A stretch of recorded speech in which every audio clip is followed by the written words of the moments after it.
The engines on the island of Sodor look forward to Halloween. They love the Fat Controller's fireworks and the children dressing up as wizards and witches. They also love Edward's spooky stories. They say that on Halloween the ghost engine returns to the smelters looking for his lost woo-woo whistle. "Ooh, ah, spooky," the engine said, all shivering a little. Later the Fat Controller arrived. "Thomas, Percy and Duck, I have a special job for you," he said. "You are to collect some scrap from the smelter's yard tonight, on Halloween. Don't worry, you will be back in time for the fireworks." "Percy isn't worried about missing the fireworks," teased Thomas. "He's a scaredy end the fireworks." "Percy isn't worried about missing the fireworks," teased Thomas. "He's a scaredy engine." "I am not," called Percy, but he was, a little. At the smelters, all Percy could think about was Edward's ghost engine. Thomas knew Percy was scared, so he teased him even more. "What's that up there?" Thomas squeaked. "Is it a spook?" "It's just a piece of twisted scrap," Percy said nervously. "Isn't it?" Thomas was having fun. He kept on teasing Percy. "Careful the ghost engine doesn't get you," Thomas said. "There's no such thing as ghost," snapped Percy. Duck felt sorry for Percy. "Nobody's brave all the time," said Duck. "But I'm not a scaredy engine," Percy insisted.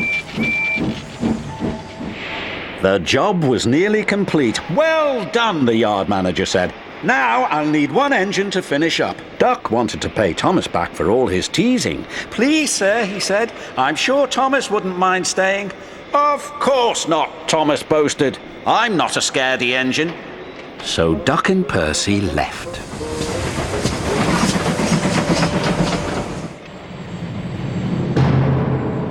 When Thomas was by himself, every sound and every shadow was spooky. He was beginning to feel very scared. "There's no such things as ghosts," he said nervously. "Who's there?" Thomas was so busy looking for ghosts, he didn't watch where he was going.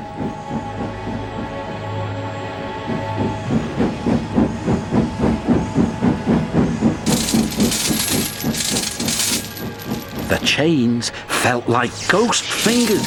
"Something's got me!" Thomas wheeshed and set off an old steam whistle. "The ghost whistle," said Thomas, and he raced away as fast as his wheels could carry him. "The ghost engine is after me!" "It was naughty of Thomas to tease you, Percy," said Duck. "He was only playing," said Percy. "I hope he hurries up. I wouldn't want him to be late for the fireworks." "He's after me!" "I don't think he'll be late," said Duck. Duck and Percy joined the other engines for the fireworks. "Where's Thomas?" Percy asked. "He'll miss all the fun." "It would serve him right after all his teasing," Duck said. But Percy was worried. He went to look for his friend.